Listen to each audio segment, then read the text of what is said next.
All right, welcome to the NFL Report. We are almost done with Week 8. I am Steve Wyche with James Palmer. JP, we have got the Jags, winners of 5 straight. We've got Kirk Cousins, the Vikings quarterback, out injured. We're going to have a lot more on that, a lot of perspective about the trade deadline.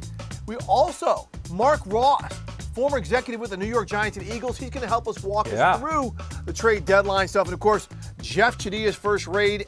We're not going to have raids yet.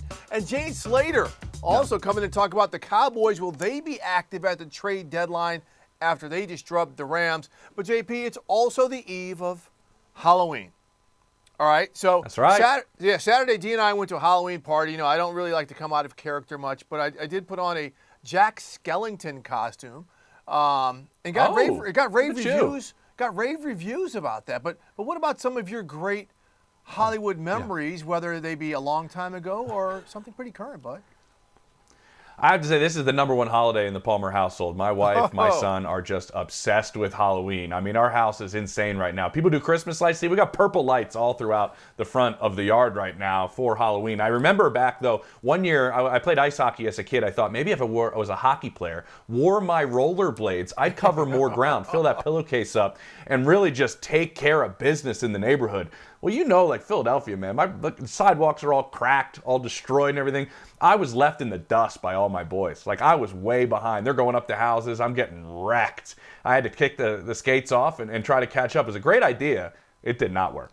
Yeah, I'm sure your calves and your shins were quite sore from rocking the rollerblades and your lack of candy. Well, at least I had pads on for every time I fell. Yeah. Oh, hey, well, one of the great things, you know, growing up in North Minneapolis, I lived right by Hall of Fame defensive end Carl Eller. He was about 10 houses away.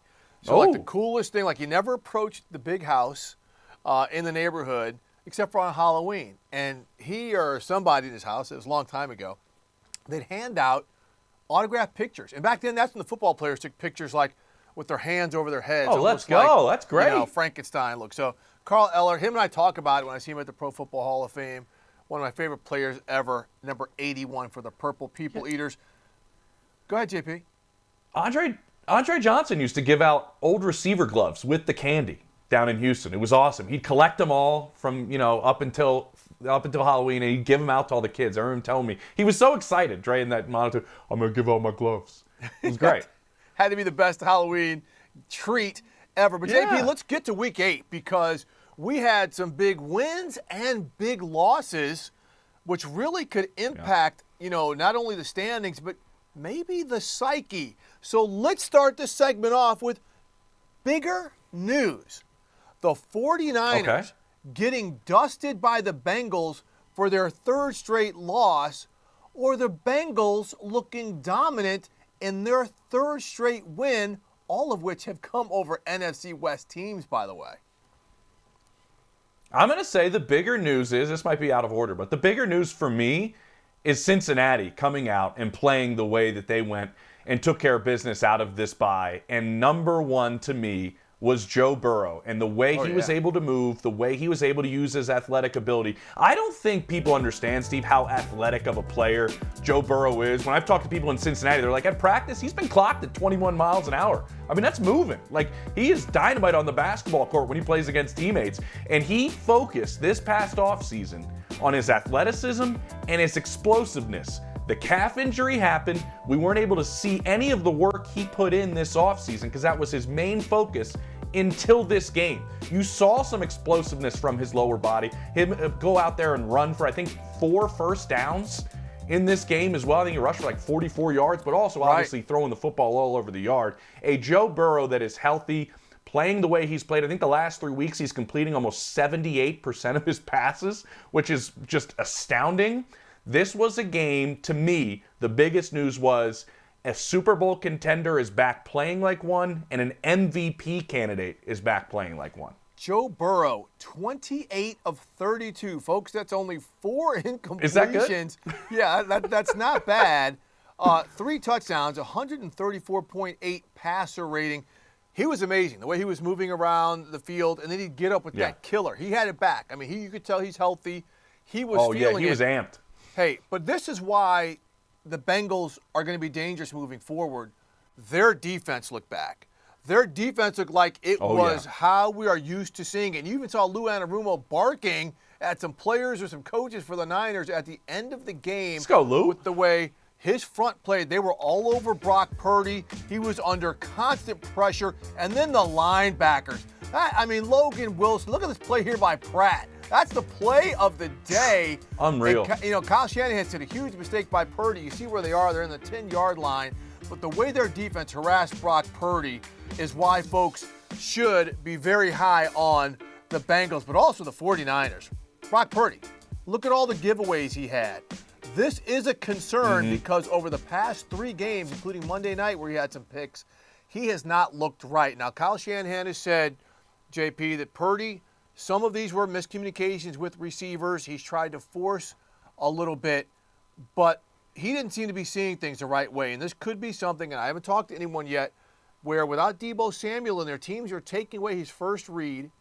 He's having to pat the ball for a second longer. Pressure's getting to him, so maybe he's trying to do a little too much. Prime example, on that play by Pratt, Kyle Shanahan said that was supposed to be a handoff. They botched it. Yeah. He tried to make something happen, and that resulted in a mistake. So teams are kind of getting on the 49ers without Trent Williams and Deebo Samuel in there. There's a bye for them to get healthy. But also Purdy needs to maybe take a step back and not try to make too many things happen, because now we're seeing the wheels come off a little bit in that regard. I'm going to say this. You mentioned the wheels. I'm going to pump the brakes a little bit, Steve. I'm not that concerned about Brock Purdy. Yes, the middle of the field has been a bit of an issue. That's where these interceptions have come. Obviously, I think one was dropped and one was taken back by a penalty. This could have been a 4-interception game for Brock Purdy. But what jumps out at me is you mentioned Deebo Samuel not being there, Trent Williams not being there, and then they got behind. This is not really a group that is built to really play from behind right now with Brock Purdy. That's the issue. Operating at the quarterback spot. Yep. And what happened with that, Steve, right? They got rid of running the football. They abandoned the run, and George Kittle said it best after the game. When we don't run the football, that wide zone run game that we're so good at, it takes away a lot of plays in the passing game that we're very successful with. The bootlegs, the play action, a lot of stuff we've seen Brock Purdy be very successful with. And Kyle Shanahan admitted getting away from the run was something that he regrets, and it impacted Brock Purdy in a sense. But I will say this to defend my man Brock, because this is the show, Steve. He's still in the running. We are always defending Brock Purdy. It seems like he's still in the running. Everybody in that locker room said, we were in this game because of Brock Purdy, the way he went out and played. I think his 365 passing yards, and I think he led them in rushing with 57 rushing yards, was still a pretty decent performance to keep them in line. Let's move on to the other game that I wasn't in Denver for, Steve, that we want to break down in the first half, but it was a massive game. 16 straight losses to the Chiefs came to an end. Roll it, LC. 4-man pressure. Russell in the pocket. Floats one in the back of the end zone. He's got Judy. Judy runs underneath it. Touchdown, Denver. Russell in the pocket. Bounces around. Can break, contain. Throws the ball back of the end zone. Touchdown, Denver. Cortland Sutton. Mahomes in the pocket. In trouble. Tries to climb with stiff arms. Bonito throws the ball on the run. That ball is intercepted. Justin Simmons. Simmons in Kansas City territory. Get out of bounds, Justin. This is a huge win for the Denver Broncos as they have beaten the world champions, breaking a 16-game losing streak. Well, that's the voice of Dave Logan, the voice of the Denver Broncos. Steve, what is bigger news off of this game? The streak being snapped by the Denver Broncos, and they looked like a real football team these last couple weeks, or what Kansas City went out and did offensively in this game. Yeah, bigger news is the Broncos, for the second straight game, looking like a very complete football team. Now, I'm not sitting here saying they're going to go on the type of, winning 8 out of 9, that type of run to maybe go to the playoffs. But I don't think we can throw dirt on the Broncos like we were earlier this season. Russell Wilson has looked steadier.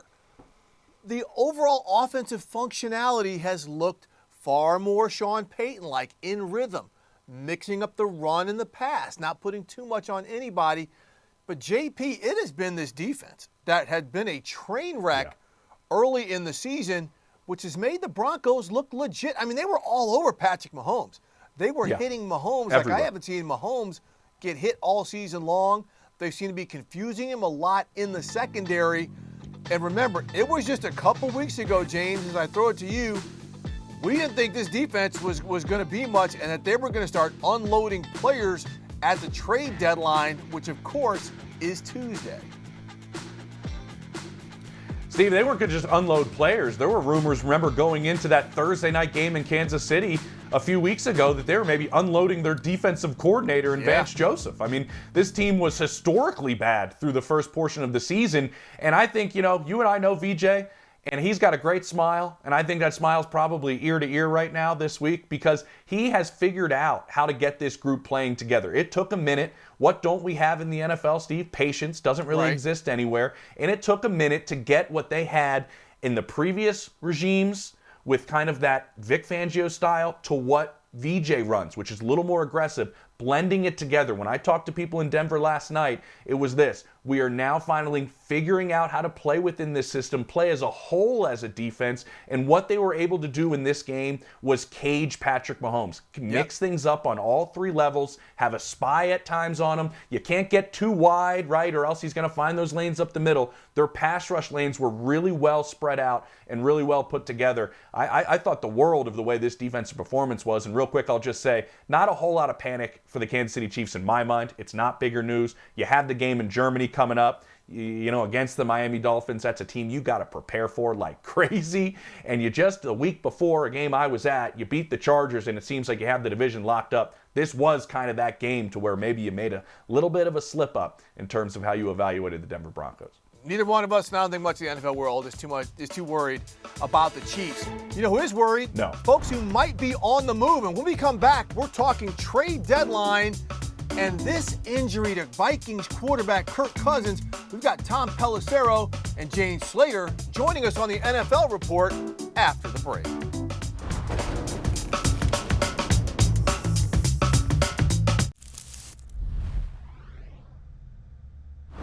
Welcome back to the NFL Report. James Palmer, Steve Wyche with you, and this is the maiden voyage for our own Tom Pelissero, NFL insider. And why not, Tom, take your time away from you on maybe one of the busiest days of the year for you. So that's figured why we'd make this the day that you join us for the very first time, Tom. We had a big trade right the day before the start of this deadline, really, on Tuesday. So we're taping this on Monday. What does this trade for Leonard Williams do more for you in terms of the Giants side of things or the Seahawks side of things? Well, James, this is one of those trades that really makes sense for both teams here because the Giants have a player in Leonard Williams who is really talented, but he's in a contract year. Realistically, with some of the young guys that they're going to have to pay in the coming years here, Williams was probably not going to be in their price range. And so they end up getting really good compensation here. It's a second-round pick in 2024, a fifth-round pick in 2025 from the Seattle Seahawks for Leonard Williams. The Seahawks have continued to look to fortify their defensive front. They've made moves. They brought back Frank Clark. Obviously, in free agency back in March, they signed Draymond Jones to a huge deal. Now you add Leonard Williams up front as well, who's a really good fit when you look at the way that Pete Carroll wants to structure his team and his defense. Now, my understanding is there's no new contract in place. The Giants are paying a majority of Leonard Williams' remaining money this year to facilitate the deal, basically buying, so to speak, a better draft pick here. And for the Giants, again, they get multiple draft picks here. They clear a little bit of money off their books, but for a team, again, that needed to free up some resources as they moved forward here. If Leonard Williams had walked in free agency, it would have been a third-round comp pick in 2025. Instead, much like the Von Miller trade a couple of years ago, going from the Broncos out to the Rams, this is going to be big-time compensation that the Giants get back, and the Seahawks can only hope it works out as well for them as it did for the Rams on Vaughn. Yeah, great explanation there, Tom. And as we kind of continue a deeper peek at this trade deadline, Kirk Cousins, torn Achilles, out for the season. Do you think an injury like that puts the Vikings into the trade buyer situation because they've got Jaren Hall there? Do they want to add anybody else or just kind of go man off the street, develop practice squad guy, and try and roll out a season that right now has turned a corner for them in a positive way? Well, I would say, Steve, the Vikings were always going to be in a unique position here in terms of being able to balance that, building for the future, but also having a team that they think has the opportunity to win right now. So the loss of Kirk Cousins at a time that you've won 3 consecutive games, that you've got Jordan Addison coming on. TJ Hawkinson's playing the best he has all season. And that defense looks better and better during this winning streak. It was a gut punch to lose Kirk Cousins. There's no question about it. I don't know that it substantially swings the pendulum in one direction or another. The biggest trade piece that they have in terms of a seller would be Danielle Hunter. It would take big-time compensation to get him both before and after the Cousins injury.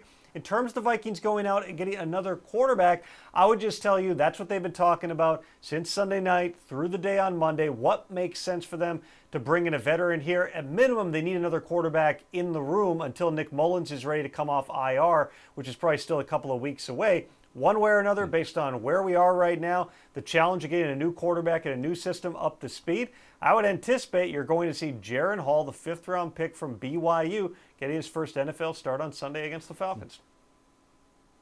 Yeah, Tom, you're right. The way Danielle Hunter's played lately, that price has probably gone up over the last couple of weeks, the way he's been performing on the football field. Let's go to another quarterback injury, though, in terms of Matthew Stafford. We know they have Rip in there, in a sense, but how does his injury, we're not entirely sure how long he could be out with the hand or the thumb or whatever it is, impact what they want to do organizationally, though, Tom?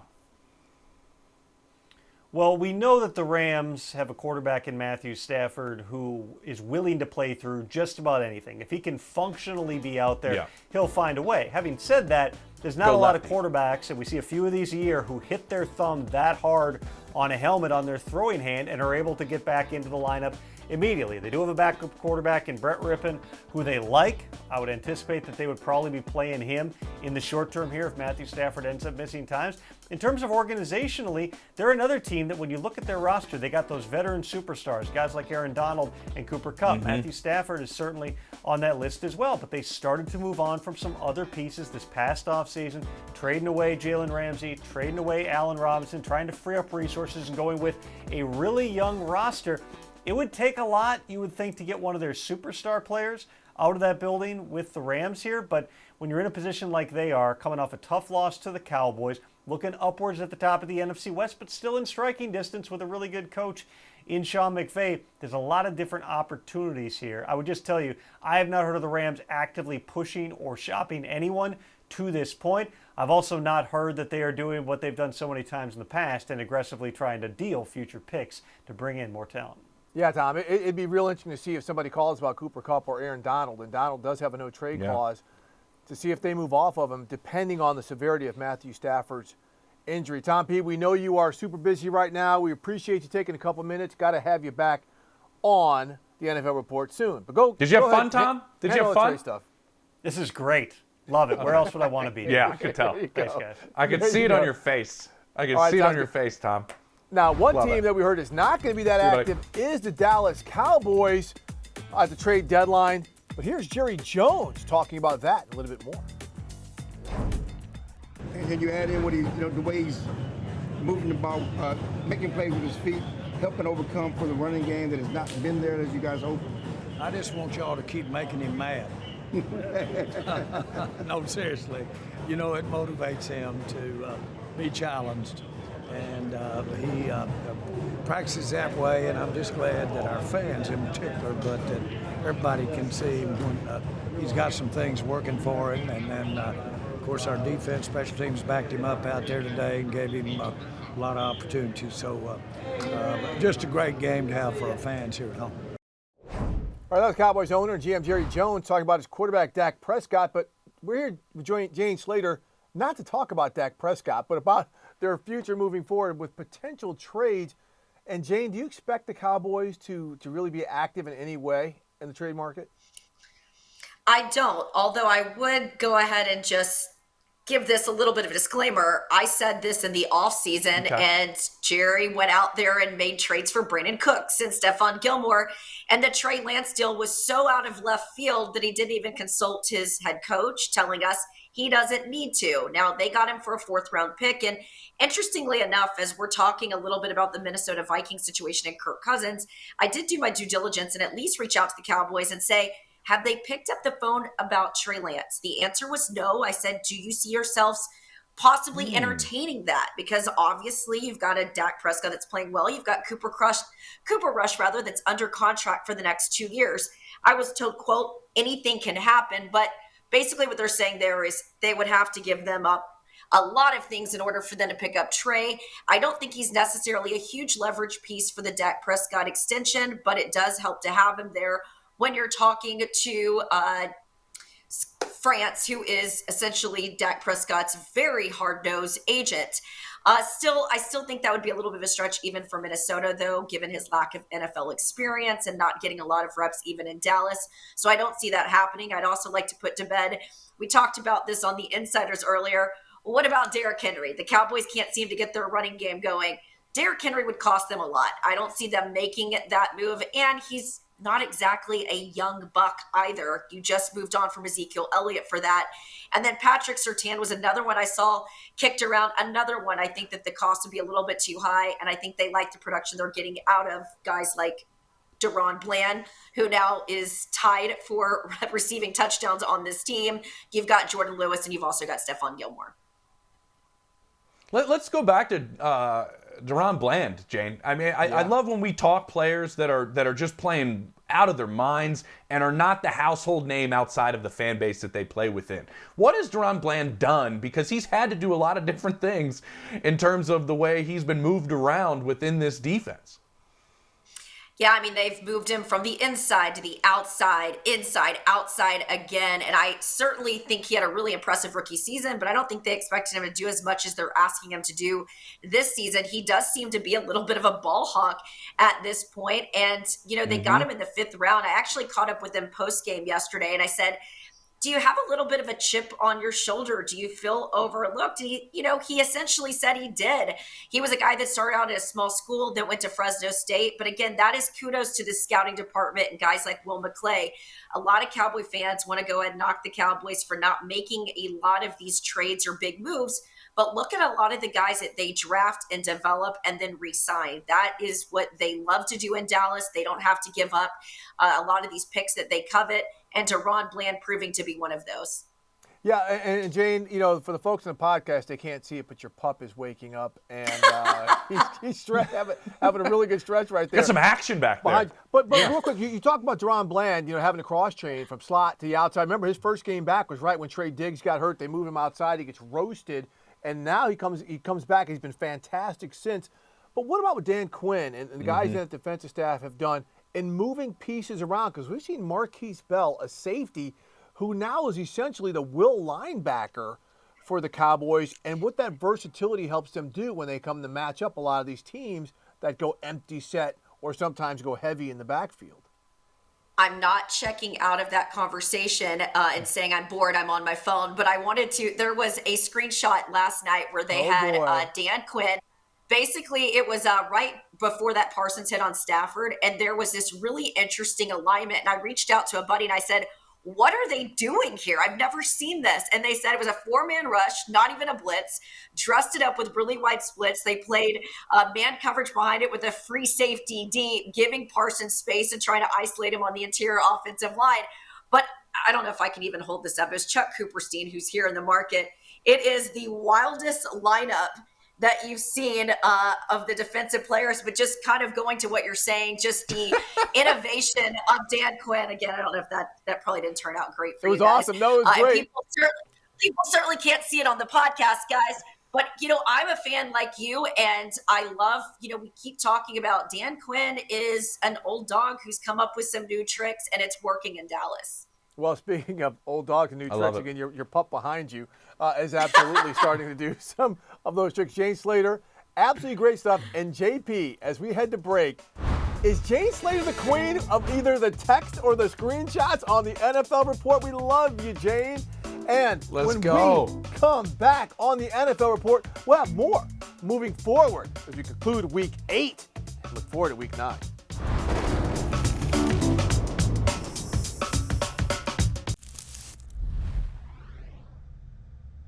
Welcome back into the NFL Report. James Palmer, Steve Wyche with you, and we are joined by Mark Ross at a very crucial time, Mark, in the NFL season. One of my favorite times to try to pull back the curtain and see what goes on in facilities.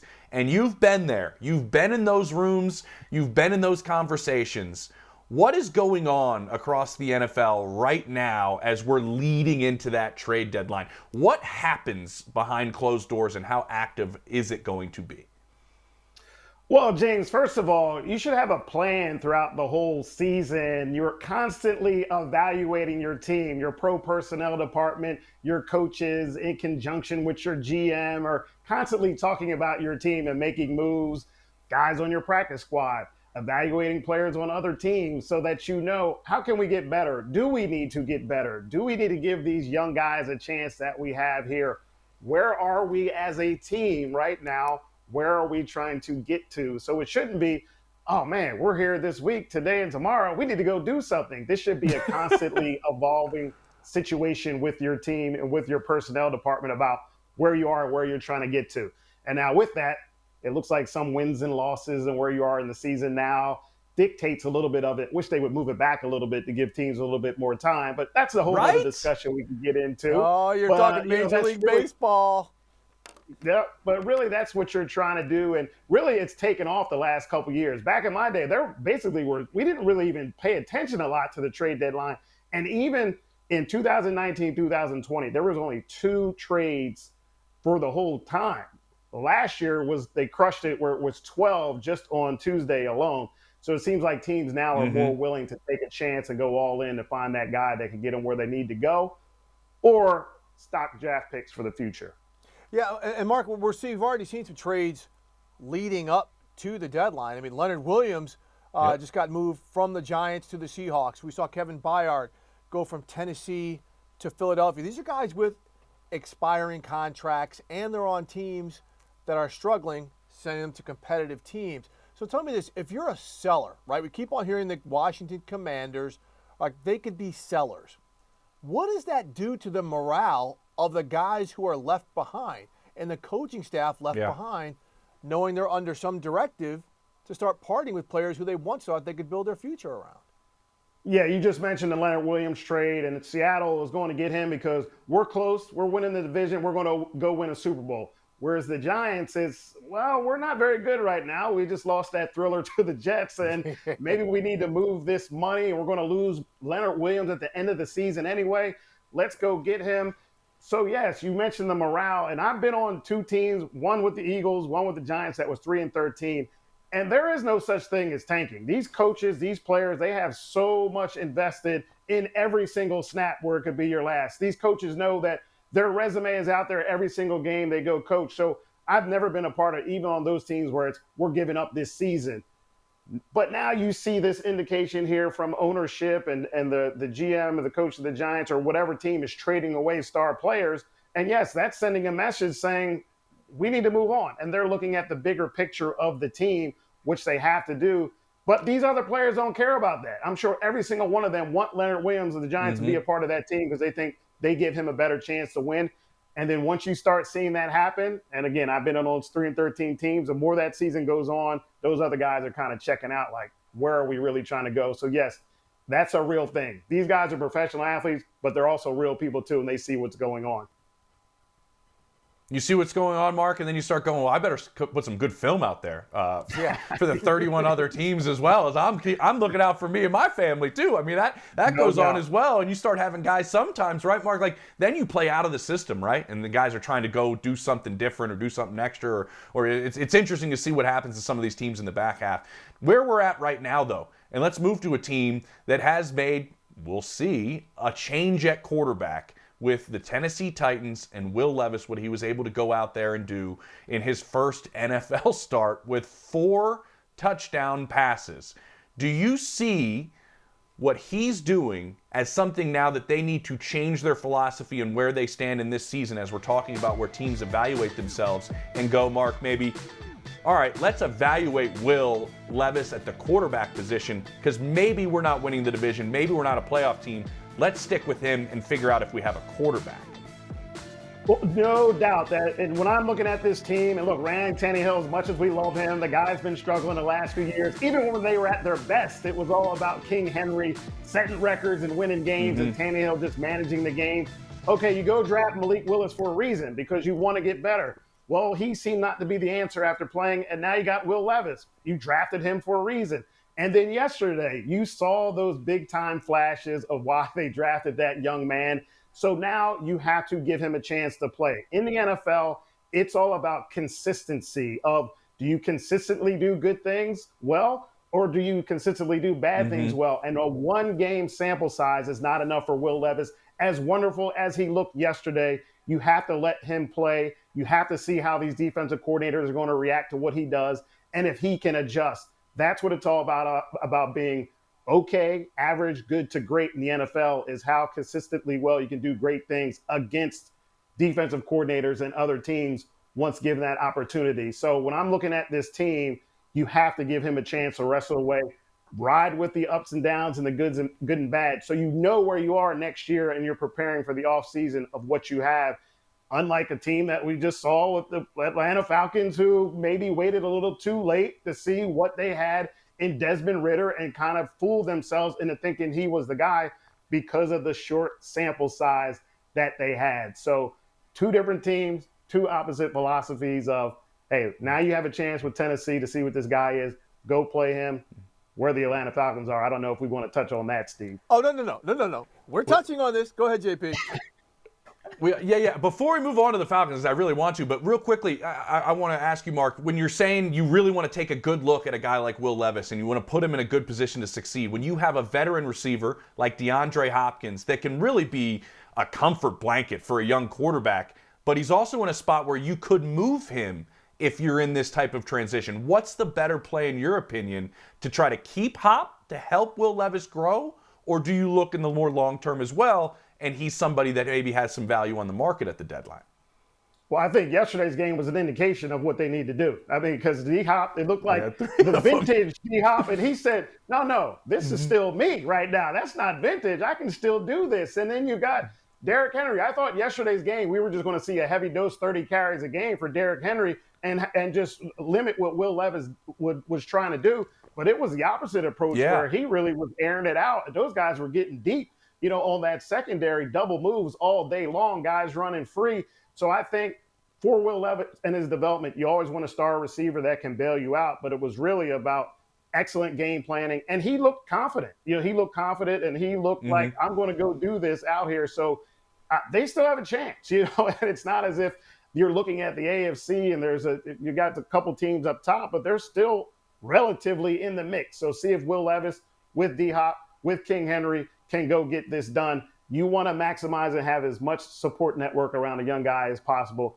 Keep D-Hop. Let's see what this guy can do with all his playmakers. Mark, we're real heavy, so keep this as tight as possible. But you mentioned Desmond Ridder and the Falcons.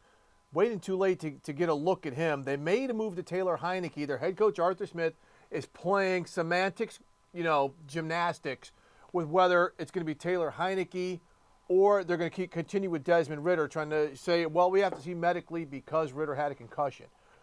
But if you're the Falcons, don't you have to do something now instead of figure it out, because they could finish 7-10 for the third year in a row after spending a boatload of money in free agency and drafting someone like Bijan Robinson, who's a third skill player. You've chosen to protect your quarterback in the top 10 over the past 3 seasons. And you got Kyle Pitts and Drake London and all those guys. You're like, okay, where are we now? And it just seems when I look at Atlanta and what's coming out of there and the coach speak is there's no consistency. A team wants consistency. A team wants to know who to believe in, what quarterback to believe in. And when your head coach is going out there kind of giving mixed messaging and worried about what the media is thinking, worried about what fans are thinking, that's not the right message to send. I've been around two soon-to-be Hall of Fame coaches and Tom Coughlin and Andy Reid, and they did not care anything about what the team wanted. They would protect their guys, they would protect their quarterback, the team, and it was all about taking the onus on themselves and not worrying about the outside noise.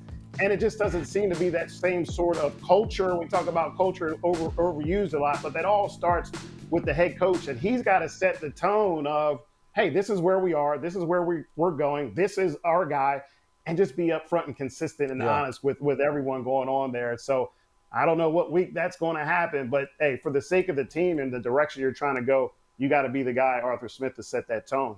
Got to be decisive. Mark Ross, thank you for being decisive. Yeah. We're going to bring you back in a little bit because we think we're going to have more to talk about this. And when we come up on the NFL report, I think so. Jeff Tadia in the first read section, he's going to talk about those Jets, the Seahawks, and an evolving pair of Super Bowl contenders.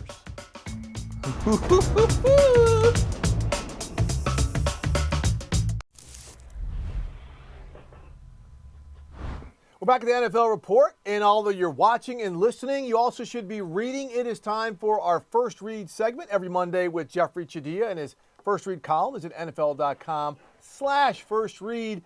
And Jeff, you've got some great stuff coming out of Week 8, and that's season-altering wins. And this first team you start with kind of caught my attention.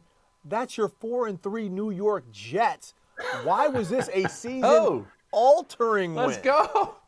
Look, I'm bought in on the Jets, whatever, magic, mojo, whatever juju, whatever you want to call it, because they keep winning games they shouldn't be winning. I mean, they got to win over Buffalo.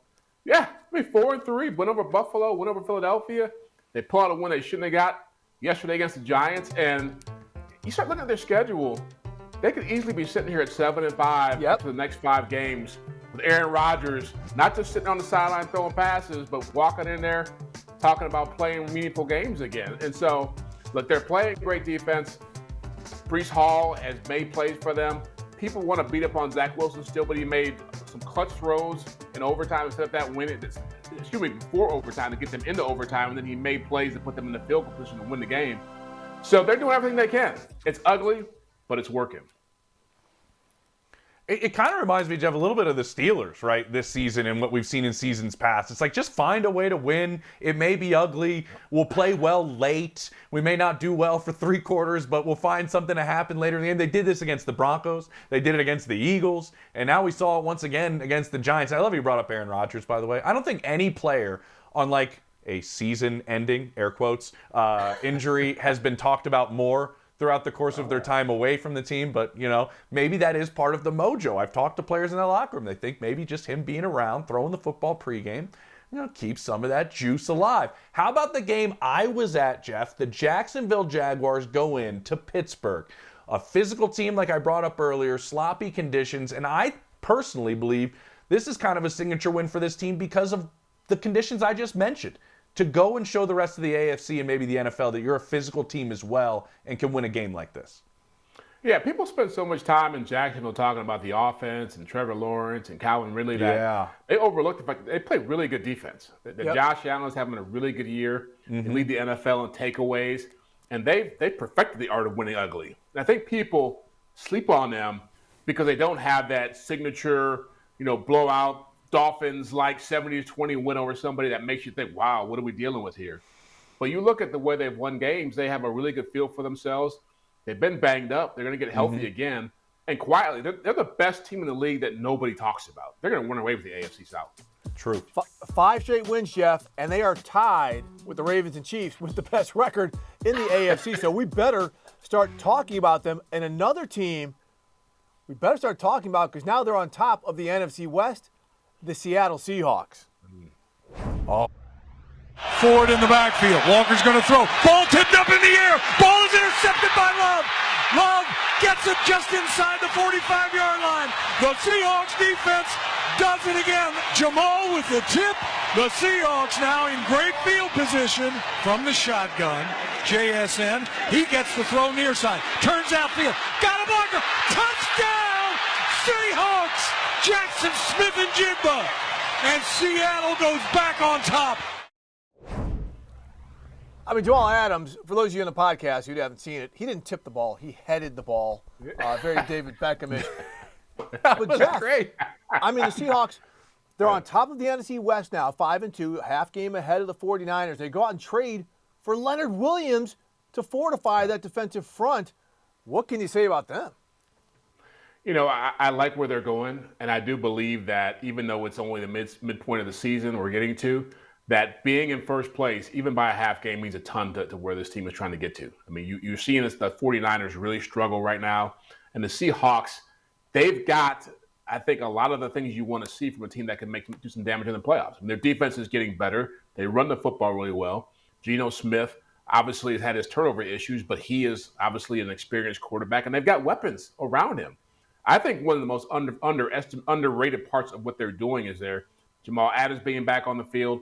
Jordan Brooks at linebacker coming back in, who played great yesterday. They're starting to make that thing look the way Pete Carroll wants it to look, and that makes them really dangerous. Yeah, I mean, getting that win against a good Cleveland team that had its opportunities to beat him was big. But again, on top of the NFC West, yes, on top of those San Francisco 49ers. So to that point, Jeff, you like to have this great part of your column called Evolving Super Bowl Teams.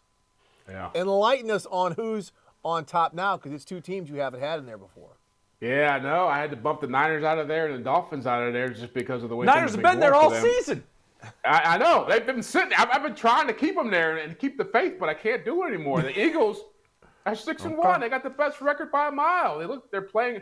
Defense has still got to get things worked out, but they're playing really good offensively. And A.J. Brown has been a monster. But my Bengals, I told you guys. Yes, my you Bengals, have. We're going to be there, and they made a statement in San Francisco. But they look like the best team yesterday in the AFC, and I think they will continue to show that as the weeks go by. I think what jumps out at me, Jeff, with the change that you've made is it's almost like we're now moving forward and going, yeah, the Eagles maybe really are that team. Like, we were just trying to critique everything about Philadelphia at the start of the season. 2 new coordinators. We're not getting the explosive plays that we thought we were going to get. What do we do? You know, what are they doing now as an encore to making it so close to a Super Bowl victory a year ago? And what we're seeing right now is A.J. Brown out there dominating. I mean, we are talking about Tyreek Hill guys going over 2,000 yards. You know where A.J. Brown sits right now? 1,995 yards. And he's on pace for that right now. I mean, he's right there as a chance to go for 2,000 himself. And I think what they also have to go along with it with Devontae Smith and with Dallas Goedert and a defense under Sean Desai that when I talk to people in Philadelphia is starting to get better, Steve, I think this is the right play, Steve. I think this is the right play, the Philadelphia Eagles. I think it was time for a change for Jeff. All right, now James just mentioned Tyreek Hill. And you have a Scouts Take part of your column, Jeff, where, okay, your scout that you spoke with said, you know, Tyreek Hill is going off at a record pace. Yeah. One of the things I think you cited was no more lockdown corners. You know, the rules are so skirted for him to do this. Please explain, because I think your scout has said some things that has really struck a nerve with me and JP. Me? Well, he pointed out that Tyreek is a phenomenal player, but you see this every week. And living in Kansas City, you see it with Travis Kelce and other great receivers. There's been a huge shift in how people play defense, and it's because you are seeing the demise of the so-called lockdown corner, and more teams are having to play zone, having to do things, play that too deep look that we've seen for the last 2 or 3 years to try to keep receivers from Tyreek Hill going nuts, but they can't get their hands on people. Bill Belichick back in the day when he had his defense going in New England, they would rough you up, they would beat you up. Now you see holding penalties all the time. Go to that Broncos-Chiefs game yesterday. I think L'Jarius Sneed had 3 or 4 holding penalties. I mean, it's very hard to be physical, and when you can't be physical with guys like Tyreek Hill, it's going to be a long, long day. I'm curious, though, like, are we saying, this guy is essentially saying nobody goes up and presses Tyreek Hill because of the way the rules are? I don't know if you can press Tyreek Hill. Like, I've talked to enough corners that his lateral speed and lateral quickness is probably a bigger problem for you than being concerned about getting a penalty at the line of scrimmage in terms of pressing him. I want your take, Steve, as well on kind of where things stand in terms of, I think the biggest part is moving him around, finding ways. You mentioned Travis Kelce, finding ways to give these guys space. The creativity of the offense plays a larger part in this, I think. Yeah, look, I just, you know, I know you said the scout said Tyreek Hill's a great player. I'm giving all praise to Tyreek Hill because, one, he's just hard to jam. I have covered plenty of games this season where receivers have been shut down because teams have gotten hands on them. Last year when the Chargers played the Dolphins, they got hands on them. So what does Mike McDaniel do? As James has pointed out, he's motioning him all over the place. We've spoken a lot about that on the show. That's how you keep hands off of guys.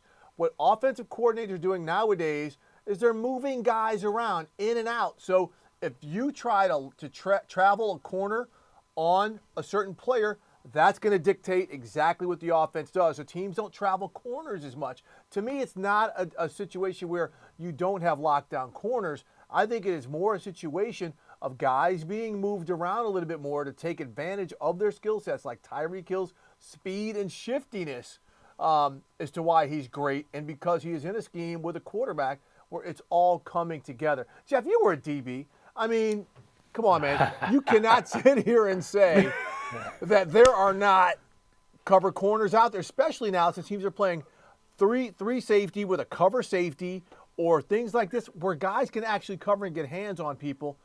I got to give some credit to the creativity of some of these OCs. Well, there is creativity, but there's also, look, we know that, and I'm not advocating this, by the way, but we also know a decade ago, the fear of getting your head taken off was a real thing for receivers going over the middle of the field. Guys like Tyreek Hill, he goes over the middle a lot. Randy Moss would never go over the middle. No. For that back in the day, he was running go routes, but that was it. You asked him to run a dig, it was a different story. And so that's a part of it. I do think the other part of what the scout said was that quarterbacks have a lot more comfort sitting in the pocket, moving up in the pocket and waiting for those deep balls to break open, whereas before they were getting hit too. And getting hit hard. And so, look, I know what you guys are saying. I don't think the guy was trying to diminish Tyreek Hill in any way. I think he was just saying this is a different era of football, and the numbers reflect that. I mean, you can't. There's so many 5,000-yard seasons. We're talking about two guys having 2,000-yard receiving seasons. Hey, real quick, JP, before you get going here. You don't have to reveal your sources. No, real quick. Did you know Jeff was an All-American safety? That's why he's talking about taking a toll across receivers coming across the middle. That's why he's bent out of shape, because he used to ring guys up, and they can no longer do it. That's right. I can't work in today's world. I'm starting to think Jeff is this AFC scout right here. This is Jeff. Jeff is upset he's not taking people out over the middle anymore. Kermit the Frog. That's right. Oh, that's right. Yeah. Awesome. Jeff, great to have you again on a Monday. Everybody go out there and read Jeff's article. First read, it was awesome. We love chatting it every single Monday. But Tyreek Hill, we're talking about him. He's playing in Frankfurt next week against the Kansas City Chiefs. For the first time ever, the NFL kicks off in Frankfurt, Germany with Sunday morning football exclusively on NFL Network. It's a must-see AFC showdown. As I mentioned, the Dolphins taking on the Chiefs. Rise and shine and watch on Sunday, November 5th at 9:30 Eastern, only on NFL Network and streaming on NFL Plus. When we finish things up here on the NFL Report, we're going to talk about culture within a building. How does that impact the trade deadline? Steve and I will tell you next on the NFL Report.